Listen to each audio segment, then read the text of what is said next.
All right, so this is my January wrap up. I had a really good reading month, so that was exciting to start the year off that way.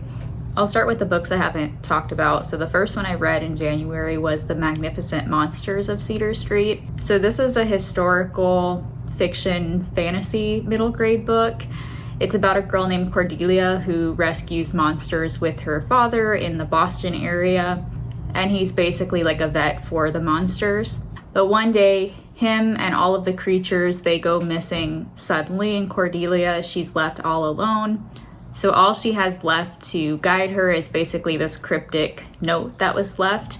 And so she sets off with her newly made friend named Gregory, and also a few of the monsters who were left behind to go try to find her father. I thought it was cute. It got low ratings. It's not rated very highly, but I'm a sucker for monster themes and like what makes something a monster, you know, that whole theme. I do agree with other people that you would think there would be more monsters in this book, or it would be more central to the book, like the actual creatures, but they kind of were not. Like the main ones that she traveled with, they seem to not have that much of a personality attached to them, which was kind of a bummer. But I think Lauren Oliver, I think she's a great writer, so I still gave this like 3.5 to 4 stars. The second book I read was Kindred by Octavia E. Butler. And this is a classic. I absolutely loved it. I gave it 5 stars. It's about a Black woman named Dana who's living in the modern 1970s when she's suddenly transported back to the antebellum period after she moves into this new house with her husband, who's named Kevin. And from there, of course, she experiences slavery and she has to navigate that. And I love Butler's writing because while it's simple and direct, which I don't mean in like an insulting way, it's still really impactful to read. And it's also easy to read, not the content itself, but just the writing style. And she herself described the book as a grim fantasy rather than science fiction because there's no science within the book. And I think that makes sense because, yeah, there's not really like a logical explanation or a scientific explanation to what happens in terms of how she gets transported back to the South. There were critical essays that are in the back of my copy, so I'll read a quote from it that I think summarizes it pretty well. To give some context, this isn't a spoiler. The very beginning of the book begins with her having her arm amputated. She's in the hospital. They write, "Kindred, one could say, is no more rational, no more comfortably explicable than the history of slavery itself, but that's a little too easy. The fiction has a ruthless logic to its design, and in an interview, Butler had stated that the meaning of the amputation is clear enough. She said, I couldn't really let her come all the way back. I couldn't let her return to what she was. I couldn't let her come back whole, and that, I think, really symbolizes her not coming back whole. Antebellum slavery did not leave people quite whole." So yeah, I thought it was great. I highly recommend it if you have not read any of her work or if you haven't read this one specifically. The third one that I read was The House of My Mother by Sherry Frankie. This is a memoir from Sherry, who's the daughter of a popular family vlogger, which I'm sure most people are aware of this story, so I won't go in depth with it. But she writes about her experience growing up as a child with an abusive mother.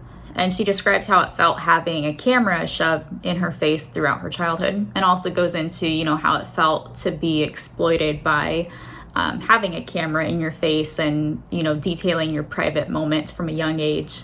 And on top of having the camera and how that could be abusive, also just her mother's actual like emotional and physical abuse on top of all of this. So it's difficult to read, of course, because of the content, but I thought the writing style, I enjoyed it. It made it like fast to read.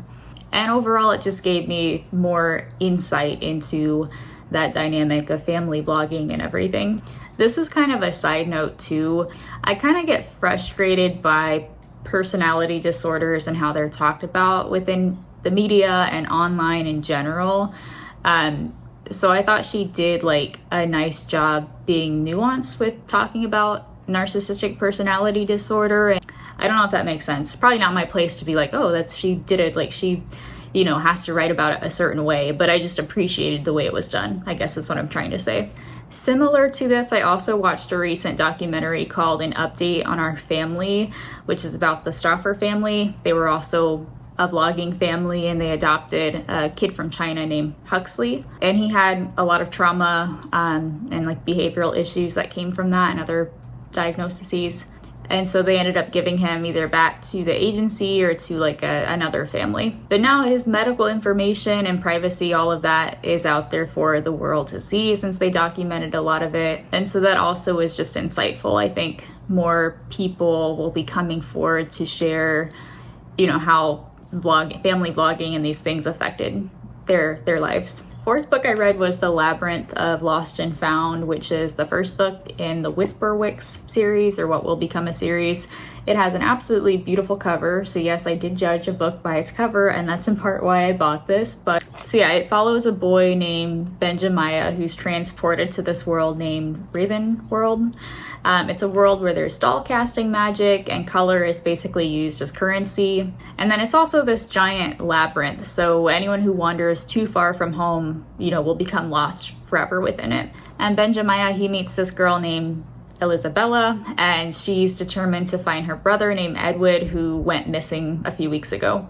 And so he sets off with her on this journey to do that. And I had high hopes for this, I really did, but it fell short. While the idea and the world was interesting, the pacing was a bit off. And I found Isabella annoying. Her name and her personality. And I know that's mean. She's a child and she's dealing with the stress of having lost her brother, but she was just so rude to Benjamiah, and I felt like there wasn't enough character growth to justify the ending where he's basically like besties with her or views her as a bestie. It doesn't make sense to me. A lot of people love this book though. The world building, it was interesting. It deals with other themes like loss and grief. So I do understand why people like it. It just wasn't for me. I gave it 3 stars. It's not bad. The writing's good. Fifth one is Beautyland. I've already reviewed these, so I won't go in depth. I gave this 4.5 stars. It's about this woman named Adina. She's an alien. She was born on planet Earth, though, to the single mother in Philadelphia. And she has this fax machine where she faxes and communicates with her extraterrestrial relatives. It was depressing at times. It made me cry. It made me think. But it was still comforting and moving in a way. I enjoyed the writing and everything. So yeah, I thought it was well written. Next one is Nothing to See Here. This is about this woman who becomes a nanny for these 2 kids that basically combust and catch on fire whenever they're stressed out or too upset. It was absurd. It was also funny, and it was heartfelt too. It also covers these deeper themes of trauma and chosen families, and I gave this 4.5 stars. It was just entertaining to me. Like I said, I found some of it pretty comical, and it also made me think though, and it did have some of those more heartfelt themes, so I enjoyed having both of those aspects to it. The next one was Bury Your Gaze. This is about this gay screenwriter who mainly writes horror characters for his shows and films, and then one day he starts being haunted by his fictional monster creations. And this is after he was told that he needed to kill off 2 of his gay characters in like the series finale that he was writing. You know, it was good fun and entertaining. I don't think his writing is that great in my opinion, but it doesn't take away from the plot being like, you know, entertaining enough. I did find the characters extremely annoying, which I already talked about in another video, another one when I reviewed it. But yeah, the plot was weird. It was entertaining enough to keep my attention, so I gave it 3 stars. And then the final one is The Swifts, A Gallery of Rogues. This is book 2 in the series, and this is one of my all-time favorite middle grade series. I've talked about it a lot, but it's this murder mystery full of antics and shenanigans, and we follow this main character named Shenanigan Swift and her family, and she tries to unravel these mysteries that occur. In this one, there's a painting that's stolen from the Swift home, and it's suspected to be by this famous group of thieves. So her and some of her family members, they travel to Paris to meet her extended family, where they try to like solve this with them. There's queer representation in here, which I love. I find the writing, Beth Lincoln is amazing at storytelling, so I gave this 4 stars. I didn't love it as much as the first one, but it still was a really good sequel. Yeah, overall, great reading month. I'm happy to start the year off in this way. I'm also committed to DNFing books I'm not into, so I think that's helping some. But yeah, if you watched this, I appreciate it. I'd love to know if you had some favorite reads of January, and if you've read any of these, if you've liked them or if you've disliked them. But yeah, thanks again. Hopefully February will be just as good of a reading month.